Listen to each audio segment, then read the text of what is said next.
દોસ્તો, શું તમે પણ મ્યુચ્યુઅલ ફંડમાં રોકાણ કરવાનું વિચારી રહ્યા છો? જો વિચારી રહ્યા હોય તો આ બાબતોનું ખાસ ધ્યાન રાખો. સૌપ્રથમ, મ્યુચ્યુઅલ ફંડમાં રોકાણ કરવાનો આપણો હેતુ શું છે? વિવિધ પ્રકારના લાંબા ગાળાના, ટૂંકા ગાળાના હેતુ હોઈ શકે છે. જેમ કે ટૂંકા સમયગાળા માટે વેકેશન પર જવું, ફરવા જવું, કોઈ વસ્તુ મોબાઈલ વગેરે લેવી, તો આ બધા ટૂંકા ગાળાના ગોલ હોઈ શકે. લાંબા ગાળાના ગોલ જેમ કે ઘર ખરીદવું, મેરેજ છે, અથવા બાળકોના શિક્ષણનો ખર્ચ છે ભવિષ્યમાં, આ બધા લાંબા ગાળાના હેતુ છે અને એટલા માટે લોકો મ્યુચ્યુઅલ ફંડમાં રોકાણ કરવાનું પસંદ કરતા હોય છે. તો તમારો હેતુ શું છે મ્યુચ્યુઅલ ફંડમાં રોકાણ કરવાનો, એ તમારે જાણવું જરૂરી છે. બીજો પોઈન્ટ છે, તમે જે રોકાણ કરી રહ્યા છો એમાં તમે કેટલું જોખમ લેવા તૈયાર છો. જો ઓછું જોખમ તમારે જોતું હોય તો તમે ડેપ્ટ મ્યુચ્યુઅલ ફંડ અથવા ગોલ્ડ ETF વગેરે પસંદ કરી શકો છો.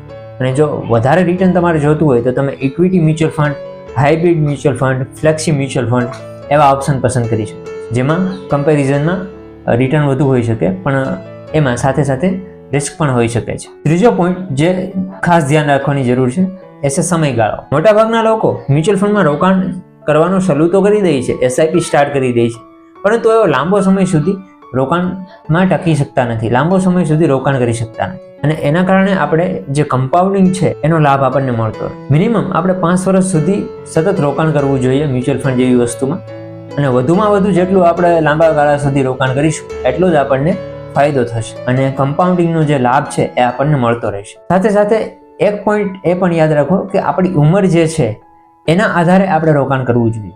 જેમ કે મારી ઉંમર આજે 25 છે, તો 100નો રૂલ એક એવો છે કે 100 - 25 એટલે 75% જે છે એ હું હાઈ રિસ્ક વાળા મ્યુચ્યુઅલ ફંડમાં રોકી શકું, અને બીજો જે છે એ ગોલ્ડ છે, FD છે, એવી વસ્તુઓમાં વધારાની બીજી જે રકમ છે એ હું રોકી શકું. આ રીતે તમારો રિસ્ક કેટલું છે, તમે કેટલું લાંબા સમય સુધી રોકાણ કરી શકો છો, આ બધા ફેક્ટર જે છે એને ધ્યાનમાં રાખી અને પછી જ મ્યુચ્યુઅલ ફંડમાં રોકાણ કરવાનું શરૂ કરવું જોઈએ અથવા SIP સ્ટાર્ટ કરવી જોઈએ.